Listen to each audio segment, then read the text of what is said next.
ये रोसमंड ज़ैंडर और बेंजामिन ज़ैंडर द्वारा लिखित द आर्ट ऑफ पॉसिबिलिटी का पुस्तक सारांश है। आप जीवन को देखने का एक ऐसा तरीका भी खोज सकते हैं जिससे आपको लाभ हो। आप संभावना के एक ढांचे का आविष्कार भी कर सकते हैं। यदि आप स्वचालित रूप से सर्वश्रेष्ठ मान लेते हैं और हर किसी को जीवन में देते हैं, तो आप उनमें सर्वश्रेष्ठ को बाहर आने देते हैं और आप रिश्ते में मौजूद कई बाधाओं को दूर कर देते हैं। लगभग हर कोई मापन की दुनिया में बिना इसका एहसास किए रहता है। हम जो कुछ भी करते हैं वो हमारे जीवन में माप पर आधारित होता है। हम कितना पैसा कमाते हैं, चाहे हमारी टीम जीते, हमारा जीवन साथी कितना सुंदर है, हर चीज किसी न किसी प्रकार के माप पर आधारित है। आपको मापन गेम खेलने की आवश्यकता नहीं है। आप संभावना खेल खेल सकते हैं। आप संभावना की दुनिया में रह सकते हैं। आप कैसे मापते हैं इस पर ध्यान केंद्रित करने के बजाय इस पर ध्यान केंद्रित करें कि आप अपने आसपास की दुनिया में कैसे योगदान देते हैं।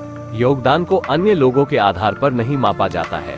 इसे केवल इस आधार पर मापा जाता है कि आप अपने आसपास की दुनिया में क्या डालते हैं। इतना ही। यदि आप कुछ जोड़ते हैं तो आपने योगदान दिया है। अपने लिए असाइनमेंट, उन सभी तरीकों को लिखें जिनसे आपने पिछले सप्ताह अपने आसपास की दुनिया में योगदान दिया है। आपकी असफलताओं या गलत कदमों के लिए कोई जगह नहीं है। आपको केवल ये सूचीबद्ध करना है कि आपने सकारात्मक तरीके से कैसे योगदान दिया।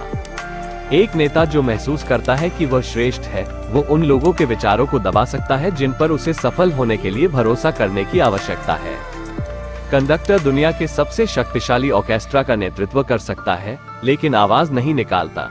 उसकी एकमात्र शक्ति खिलाड़ियों को वो सुंदर ध्वनि उत्पन्न करने में सक्षम बनाना है जिसमें वे सक्षम है। अगर मुझे अचानक नेतृत्व करने के लिए बुलाया जाए तो मैं क्या कहूँगा? हम अपने आसपास के लोगों से कितनी महानता की उम्मीद करते हैं, यह मायने रखती है। अपने आप को इतनी गंभीरता से न ले।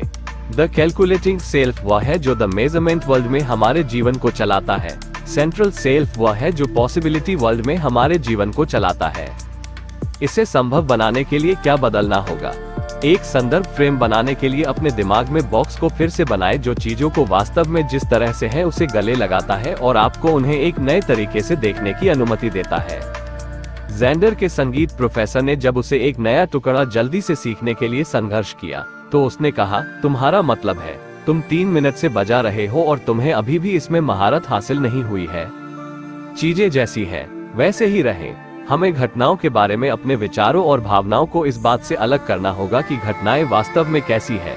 हम अक्सर अपनी भावनाओं को इस बारे में बताते हैं कि चीजें कैसी होनी चाहिए, जो हमें इस पल के साथ रहने और उचित कार्रवाई करने से रोकती है।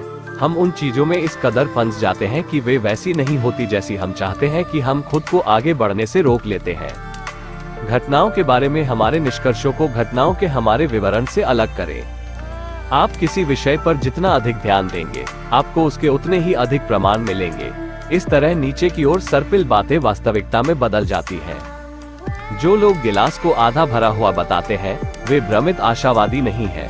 वास्तव में वे वास्तविकता पर अधिक आधारित हैं, क्योंकि वे एक ऐसे पदार्थ का वर्णन कर रहे हैं जो वास्तव में ग्लास में है। वे वास्तविकता का वैसा ही वर्णन कर रहे हैं जैसी वह है। जो निंदक गिलास को आधा खाली बताता है, वो अपनी ऊर्जा उस चीज पर केंद्रित कर रहा है जो वास्तव में वहां है ही नहीं।